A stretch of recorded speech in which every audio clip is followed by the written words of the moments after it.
Party ఫిరాయింపు ఎమ్మెల్యేల వ్యవహారాన్ని BRS serious గా తీసుకుంది. వారిపై అనర్హత వేటు పడే వరకు పోరాటం ఆపేది లేదంటోంది. తాజాగా ఈ అంశంలో బీఆర్ఎస్ హైకోర్టును ఆశ్రయించింది. ఇవాళ ఈ పిటిషన్ విచారణకు రానుంది. 9 మంది పార్టీ ఫిరాయింపు ఎమ్మెల్యేలపై హైకోర్టులో పిటిషన్ దాఖలు చేసింది బీఆర్ఎస్.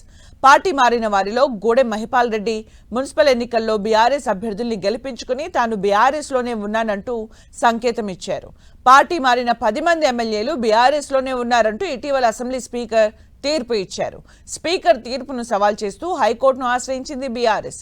మిగిలిన 9 మంది ఎమ్మెల్యేలపై అనర్హత కోసం మరొకసారి న్యాయస్థానాన్ని ఆశ్రయించింది.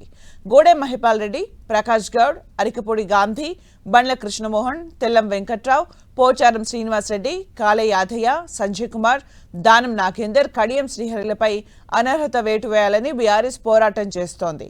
అయితే విచారణ జరిపిన స్పీకర్ అనర్హత పిటిషన్లను కొట్టివేశారు. వారంతా బీఆర్ఎస్ పార్టీ నుంచి కాంగ్రెస్ పార్టీలో చేరారని నిరూపించడానికి సరైన ఆధారాలు లేవన్నారు. వారంతా బీఆర్ఎస్ ఎమ్మెల్యేలే అని కూడా స్పష్టం చేశారు.